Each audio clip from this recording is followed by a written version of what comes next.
Congratulations Manisha. Thank you so much. So हजुरको चाहिँ भर्खरै भिजा ग्रान्ट भएको छ होइन? भिजा आउँदाखेरि चाहिँ कत्तिको एक्साइटेड हुनुभयो, कस्तो फिल भयो हजुरलाई अस्ट्रेलियाको भिजा आउँदा चाहिँ? आज चाहिँ मेरो अगस्त 22मा चाहिँ अस्ट्रेलियाको भिजा ग्रान्ट भएको छ। त्यही न्युज पाउन साथ चाहिँ म एकदमै खुसी भएको थिएँ। मेरो बाबा मम्मीलाई पनि सुनाएँ, उहाँहरू पनि एकदमै खुसी हुनुभयो अनि धेरै एक्साइटेड छु अब।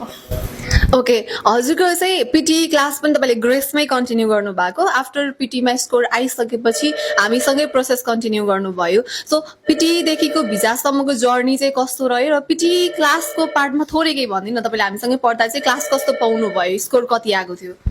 मेरो पिटी स्कोर चाहिँ ओभरअल 66 नट लेस देन 64 अनि मेरो पिटी प्रिपरेसनमा चाहिँ स्पेसली चाहिँ बिन्ता मिसलाई एकदमै धेरै थ्याङ्क यू भन्न चाहन्छु, किनभने उहाँले मलाई एकदमै राम्रोसँग गाइड गर्नुभयो। इच एन्ड एभ्री क्वेसनहरू सल्भ गर्दा पनि एकदमै मलाई नै फोकस गरेर एकदमै गाइड गर्नुभयो राम्रोसँग अनि मेरो स्कोर पनि राम्रो आयो।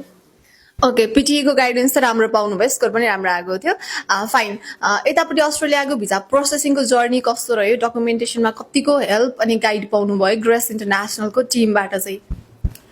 मेरो चाहिँ भिजा डिसिजन छिटाए पनि मेरो प्रोसेस चाहिँ एकदम लामो भएको थियो, किनभने चाहिँ अस्ट्रेलियाको चाहिँ रुल्स एन्ड रेगुलेसन चेन्जको कारणले गर्दाखेरि हल्का ढिलो भएको थियो। त्यही पनि मेरो ग्रेस इन्टरनेसनल काउन्सिलले चाहिँ एकदमै मेरो डकुमेन्टेसनमा एकदमै हेल्प गरिदिनु भयो, त्यसैले चाहिँ प्रोसेस चाहिँ एकदमै स्मुथली गएको थियो। ओके, अनि मनिषाजी तपाईँ कुन कलेज युनिभर्सिटी जाँदै हुनुहुन्छ अनि कुन कोर्स अनि कुन सिटी जाँदै हुनुहुन्छ?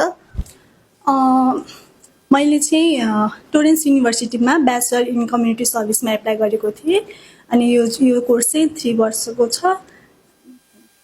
ओके, हजुरलाई पनि थ्याङ्क यू सो मच अनि all the best for your future, किनकि ग्रेसलाई यति ट्रस्ट गरेर हामीसँगै डकुमेन्टेसन अनि पिटी क्लास कन्टिन्यू गर्नुभएको छ। सो जो चाहिँ अब्रोड प्लानिङ गर्नुभएको छ उहाँहरूलाई तपाईँको सजेसन के हुनसक्छ, उहाँहरूले के सजेस्ट गर्न चाहनुहुन्छ?